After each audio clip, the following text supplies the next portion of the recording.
Congress party అధికారంలోకి రావడానికి అనేక హామీలు ఇవ్వడం అనేది జరిగింది ప్రజలకు. ఈ రాష్ట్రంలో యావత్ అన్ని సామాజిక వర్గాలకు గిడిగేయడం జరిగింది. అక్కడ నిరుద్యోగులకు కావచ్చు, ఉద్యోగులకు కావచ్చు, కుల సంఘాలకు కావచ్చు, అవన్నింటి కుదించి ఒక 6 గ్యారెంటీలు అన్నారు, 100 రోజులు అమలు చేస్తామని చెప్పారు. మరి అది ఎంతవరకు ఇంప్లిమెంట్ అయింది రాష్ట్రంలో? ఇగో నమ్మి నానబోస్తే పుచ్చి బుర్రలైనవి రైతులు కానీ ఈరోజు దాదాపు 22 నెలలు కావస్తుంది. ఇంకో 2 నెలలు అయితే 2 సంవత్సరాలు దాటిపోతుంది. ఒక్క ఉచిత బస్సు, అది కూడా బస్సులు పెంచకుండా ఉన్న బస్సులలో ఎంత నానా ఇబ్బందులు పడుతున్నారు మహిళలు. అది తప్ప ఒక్కటంటే ఒక్కటి సక్సెస్ఫుల్గా కంప్లీట్ చేసింది చెప్పమనండి. మళ్ళీ జీవితంలో మేము రాజకీయాలలో కూడా ఉన్నాం. మొత్తం అబద్ధాలు ఆడారు. రేషన్ కార్డులు ఇస్తానన్నారు. కేసీఆర్ గారు 6,42,000 రేషన్ కార్డులు ఇస్తే ఒక్క రేషన్ కార్డులు ఇవ్వలేదంటే వాళ్ళ మీద కలెక్టర్కు, ఎస్పీ మీద ఆల్రెడీ మేము కోర్టుకు కూడా పోయాము. హైకోర్టులో అది వేరే కేంద్రంలో కూడా, ఢిల్లీలో కూడా కన్సల్ట్ పెద్దవాళ్లకు, మంత్రులకు కూడా ఒక అప్లికేషన్ ఇచ్చినాం. వీళ్ళు తప్పుడు మాటలు చెప్తున్నారు. అధికారంలో ఉన్న ఒక ఐఏఎస్ ఆఫీసర్లు కూడా మేము చేసింది తప్పుగా మాట్లాడుతున్నారని అది చెప్పడం జరిగింది. కాబట్టి వీళ్ళు చేస్తున్న ప్రతిదీ, ఇప్పుడు గ్యాస్ ఇస్తున్నారు, ఎంతమందికి ఇస్తున్నారు, ఎంతమందికి చెప్పారు? మీరు ఎన్నికలకు ముందు ఏం చెప్పారు, ఎన్నికల తర్వాత ఏం చేస్తున్నారు? 30% కూడా ఇస్తలేదు. సబ్సిడీ, కరెంటు సబ్సిడీ 200 యూనిట్లు 30% కూడా ఇస్తలేదు. దళిత రైతు బంధు దాదాపు 40% ఇచ్చారు, 60% వదిలి ఎగ్గొట్టారు. రుణమాఫీ అది అంతే, 40% ఇచ్చారు, 60% ఎగ్గొట్టారు. వాళ్ళ మంత్రులే, వాళ్ళ ఎంపీలే, వాళ్ళ ఎమ్మెల్యేలే మాట్లాడుతున్నారు. ఏది మేము క్లియర్గా చేయలేకపోతున్నాం, మాకు ఒక సోయి లేకుండా పోతుంది. ఈ రోజు మాట్లాడుతున్నారు కదండి మీరు, రాజగోపాల్ రెడ్డి గారు ఇంకా కేసీఆర్ గారి పనులే బాగున్నాయని అంటున్నారు. మనం చేసేది మొత్తం అర్థమైపోయింది. మనం చెప్పింది ఒకటి, చేస్తున్నది ఒకటి, ప్రజలకు అర్థమైపోయింది. మన గ్యారెంటీ ఏది నాకు అర్థం కాదు. మాకు పొంకనాల పోసిరెడ్డి అని బట్టి విక్రమార్కని అంటాం మేము. ఆయన ఈ పొంకనాల పోసెట్టి ఎన్ని చెప్పాడు? దళిత బంధు మీరు ఇస్తే 10 లక్షలే, నేను రాసిస్తున్నాను బాండ్ కాగితం అని, నేను సీఎం అవుతానని చెప్పి మధుర నియోజకవర్గానికి మాయ మాటలు చెప్పి ఇప్పుడు వచ్చిన తర్వాత, మరి నువ్వు దళితుడు కదా, నీకు సిగ్గు శరం ఉంటే, నువ్వు దళిత బిడ్డవే అయితే మరి ఎందుకు 10 లక్షల నుంచి 12 లక్షలు చేసి దళిత బంధువు ఇస్తా అంటున్నావు? ఎప్పుడు ఇస్తావు? ఇస్తావా ఇయ్యవా? అంబేద్కర్ అభయస్తామంటావా, నువ్వు ఏ వేస్తామంటావు? మేమైతే దళిత బంధు అన్నాం. మీరు ఏదో ఒక పేరు మీద ఇస్తా అన్నావుగా 12 లక్షల రూపాయలు, ఎప్పుడు నుండి ఇస్తావు? కాబట్టి ఇది అడిగితే తప్పు, ఇది అడుగుతున్నావు బొమ్మ రాముడు తప్పు. అంటే నువ్వు చెప్పిందే కదా మేము అడిగేది. నువ్వు ఎప్పుడు ఇస్తావు? 2,500 రూపాయలు మహిళలకు అడుగుతున్నావు. నువ్వు ఎప్పుడు ఇస్తావు? ముసలి వాళ్ళను, వృద్ధులను మరీ మోసం చేసినావు. వికలాంగులకు 6,000 ఇస్తానన్నావు, ముసలి వాళ్ళకు, వృద్ధులకు 4,000 ఇస్తానన్నావు. ఎప్పుడు ఇస్తావు? పక్క రాష్ట్రం వాళ్ళు మొదటి నెలలోనే ఇచ్చారు, నువ్వు ఎప్పుడు ఇస్తావు అని అంటున్నావు. తులం బంగారం అన్నావు మహిళలకు. అరే ఏ ఒక్కటైనా నెరవేర్చకుండా మేము బ్రహ్మాండం చేస్తున్నాం, కేసీఆర్ గారి పరిపాలనలో మొత్తం అవినీతి జరిగింది, మేము మాత్రం బ్రహ్మాండంగా చేస్తున్నాం. ఏం చేస్తున్నారు? ఒక్కటన్నా చెప్పండి. రేపు స్థానిక సమస్యలలో అదే చెప్పుకుంటున్నారు వాళ్ళు. అంటే మేము ఇక్కడ ప్రజలకు ఏదైతే హామీలు ఇచ్చినామో ప్రతి ఒక్క హామీని ఒక్కొక్కటిగా నెరవేర్చుకుంటూ వస్తున్నాము.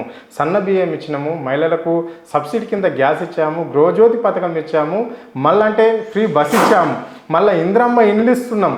ఇప్పుడు మీరు అన్నట్లనే ఇప్పుడు దళిత బంధువు అని మీరంటే, వాళ్ళ అంబేద్కర్ అభయహస్తం కింద దళితుల అభివృద్ధి గురించి 10 లక్షలు కాదు 12 లక్షలు ఇస్తామని చెప్పేసి కూడా వాళ్ళు ఎన్నికల మేనిఫెస్టోలో పెట్టారు. కొంచెం ఆ పథకం అటు ఇటు కాకుండా కొంచెం వెంటకైనట్లున్నది.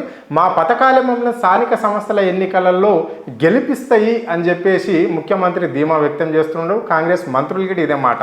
ఒకవైపు అట్లా ఉంటే బీజేపీ మాత్రం ఇక్కడ రాష్ట్ర అధ్యక్షుడు రామచంద్రరావు కూడా ఇక్కడ కాంగ్రెస్ నమ్మే ప్రసక్తి జనాలు లేరు, బీఆర్ఎస్ను మొత్తమే నమ్ముతలేరు.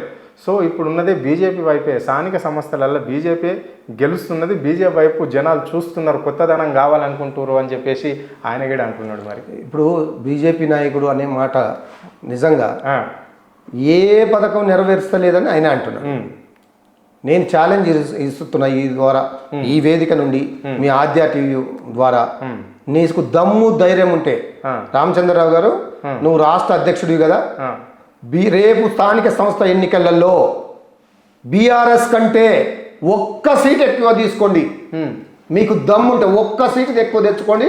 అసలు నేను మొత్తం నా ఈ అమరవీరుల స్థూపం దగ్గరికి వచ్చి ఉరి పెట్టుకుంటా. ఒక్క సీటు రాష్ట్రంలో ఉన్న సర్పంచులు, ఎంపీటీసీలు, జడ్పీటీసీలు, జడ్పీ చైర్మన్లకు టీఆర్ఎస్ కంటే ఒక్క సీట్ ఎక్కువ తెచ్చుకున్నా. తెలంగాణ, నేను ఉద్యమకారుని, పోరాట యోధుని, తెలంగాణ రాష్ట్రం కోసం 14 ఏళ్ళు పోరాడిన వ్యక్తిని, 100 కేసులు నా మీద ఉన్నాయి. కాబట్టి నేను సవాల్ ఇస్తున్నా, మీరు ఒక్క సీట్ ఎక్కువ తెచ్చుకున్న స్థానిక సంస్థల ఎన్నికల్లో బొమ్మరి రామమూర్తి అనే తెలంగాణ ఉద్యమకారుడు అమరవీరుల స్థూపం సాక్షిగా ఆత్మహత్య చేసుకుంటాడని ఈ సందర్భంగా తెలియజేస్తున్నాను. దమ్ముంటే సవాలు దానికి సిద్ధం కానివ్వండి. బీజేపీ మరి కాంగ్రెస్ పరిస్థితి ఏంటి? కాంగ్రెస్ పని అయిపోయింది. కాంగ్రెస్ నిన్ననే నిమజ్జనంలో చూసాము, తిరగబడుతున్నారు ప్రజలు. అయిపోయింది. ఎందుకు, ఎలా అంటే ఎన్నో చేశారు. రేవంత్ రెడ్డి అనేటోడు లేకుంటే ఈ రాష్ట్రం ఇంకా ఆగమైపోయేదనే కానుండి వీళ్ళు చెప్పిన అబద్ధాలు, మోసాలు ప్రజలకు అర్థమైంది. కాబట్టి నిన్న జరిగింది గణేష్ నిమజ్జనం కాదు, కాంగ్రెస్ పార్టీ తద్దినం జరిగింది.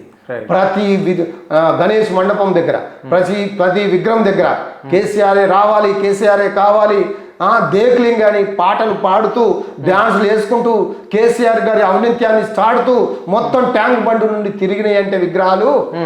That is KCR. ఆ కేసీఆర్ యొక్క ఆ ఆలోచన వీళ్ళు అనుకుంటారు పువ్వులో పోతుంది, ఆయన మాటల్ని, ఆయన వ్రాతల్ని, ఆయన చేష్టల్ని మొత్తం తూడిపేద్దాం, ఆయన పేరే లేకుండా చేద్దాం అని అన్నారు కదా. ఆయన పోతుంటేనే చేసుకుంటా సారే రావాలి, కేసీఆరే రావాలని పాటలు పాడుతున్నారు. అరే మీలాంటి నాయకులు కొంతమంది గణేష్ ఉత్సవాలు కూడా ఘనంగా చేస్తారు కాబట్టి వాళ్ళే అనుకోవచ్చు కదా. బీఆర్ఎస్ కి సంబంధించిన ఒక బీఆర్ఎస్ ఉండదు కదా, బీఆర్ఎస్ ఒక్క పార్టీ ఉండదు కదా. మొత్తం నీకు అన్ని టీవీలలో నిన్న మీరు అన్ని యూట్యూబ్ ఛానళ్ళ ఒక టీఆర్ఎస్ కి సంబంధించిన కాంగ్రెస్ వాళ్ళ ఛానల్ కూడా ఉన్నాయి. ఈవెన్ ఇవన్నీ విని ఖైరతాబాద్ గణేష్ దగ్గర కూడా ఆయన పాట పెట్టించుకున్నాడు. దాని తర్వాత మళ్ళీ బంద్ చేసుకున్నాడు. అంటే అర్థమైంది, ఆయనకు అర్థమైపోయింది ఇక నా పని అయిపోతుంది. ప్రజలు స్వచ్ఛందంగా తిరగబడుతున్నారు. మీరు రేపు స్థానిక సంస్థల ఎన్నికలు మీరు వేయండి, ఒక్కొక్క కాంగ్రెస్ నాయకుడిని బట్టలు కూడా తీసుకొట్టే పరిస్థితి ఉన్నది. అంత కోపంగా ఉన్నారు ఒక్కొక్కరు. నీ ఏ వర్గం అండి? ఈ రాష్ట్రం వచ్చిన తర్వాత మహిళలు బాగుపడ్డారా, ఎస్సీలు బాగుపడ్డారా, బీసీలు బాగుపడ్డారా, వృద్ధులు బాగుపడ్డారా, వితంతువులు బాగుపడ్డారా, నిరుద్యోగులు బాగుపడ్డారా, ఉద్యోగులు బాగుపడ్డారా? ఎవరికైనా ఒక్క వర్గానికన్నా న్యాయం చేసిన పరిస్థితి ఉందా? లేదు. నేను ఇది చేసినా, ఇగో ఈ వర్గానికి ఇది చేసినా అని చెప్పుకునే దమ్ము కాంగ్రెస్ పార్టీలో ఒక్క కొడుకన్నా ఉందా? ఒక్కని కూడా లేదు. ఎందుకంటే అంత అబద్ధాల పునాదుల మీద ఇంకా నడిపిస్తున్నారు. ఇంకా అబద్ధాలు ఆడాలా, కేసీఆర్ని తిట్టాలా, బీఆర్ఎస్ని తిట్టాలా, ఇళ్లలో కుంపట్లు పెట్టాలా, కేసీఆర్ గారికి, కేటీఆర్ గారిని, హరీష్ రావు గారిని, బీఆర్ఎస్ పార్టీని బదనాం చేసి ఒక కుటిల ప్రయత్నాలు చేయాలి. ఆ విషయానికి వస్తే ఇక్కడ రాష్ట్రంలో జాగృతి అధ్యక్షురాలు కవిత గారి కూడా మీ పార్టీ మీద అవాకులు పేలుస్తుంది. అది ఎంతవరకు కరెక్ట్? అది వాస్తవమేనా? కవితక్క గారు ఆమె ఉద్యమంలో ఉన్నారు, మాట వాస్తవమే. ఆమె మొదటి నుండి వచ్చుకే మరి సొంత తండ్రే కదా, తండ్రి పెట్టిన పార్టీలో డైరెక్ట్ ఉండకుండా మొదటి నుండే సొంత ఏజెండా పెట్టుకొని వచ్చింది. జాగృతి పేరు మీద వచ్చారు, తెలంగాణ ఉద్యమంలో ఉన్నారు, తెలంగాణ పోరాటంలో పాల్గొన్నారు, ఒకసారి ఎంపీ అయ్యారు, ఒకసారి ఎమ్మెల్సీ అయ్యారు, చాలా బ్రహ్మాండంగా ఉన్నారు. మేము ఆమె పోవాలనో ఆమెను తిట్టాలనో మేము అంటలేదు. కానీ కేసీఆర్ గారితో హరీష్ రావు గారు, సంతోష్ రావు గారిని అంటున్నారంటే మీరు కేసీఆర్ గారిని అన్నట్టే కదా లెక్క. మీ ద్వారా పార్టీకి ఎంత నష్టం జరిగిందో ప్రపంచం అంతా చూశారు కదా. అయినా కానీ బిడ్డ ఒక కడిగిన ముత్యంలా బయటకు వస్తుందని మాట్లాడే మాటతో ఒక తండ్రి మాట్లాడాడు కదా. మరి మీరు ఇచ్చిన తండ్రికి ఇచ్చిన గౌరవం ఏందో నిజంగా. మా అక్క ఏ పోబియాలో ఉండి ఎవరి నాయకుల చేతిలో బందీ అయిందో తెలియదు, కానీ కొన్ని పార్టీలకు బందీ అయినట్టు కనపడుతుంది. ఇది తర్వాత బాధపడతావు అక్క. మీరు మాట్లాడుతున్నప్పుడు అన్నా జాగ్రత్త, కేసీఆర్ డాడీ జాగ్రత్త అని అన్నారు. కానీ మేము అంటున్న ఉద్యమకారులుగా 60 లక్షల మంది ఉన్న సభ్యత్వం ఉన్న బీఆర్ఎస్ పార్టీ మేము అంటున్నాం, అక్క నువ్వు జాగ్రత్త, నువ్వు ఎవరి మాటలు నమ్మి ఆగమవుతున్నావో తెలుస్తా లేదు. కానీ తర్వాత ఇబ్బంది పడేది మాత్రం 100% చెప్తున్నాను. ఒక ఉద్యమకారుడిగా అక్కతో కూడా నేను చాలా కార్యక్రమాలు చేశాను. ఒక మంచి అభిమానంతో చెప్తున్నాం. ఇక్కడ ఎవరి మీద కోపం ద్వేషం లేదు.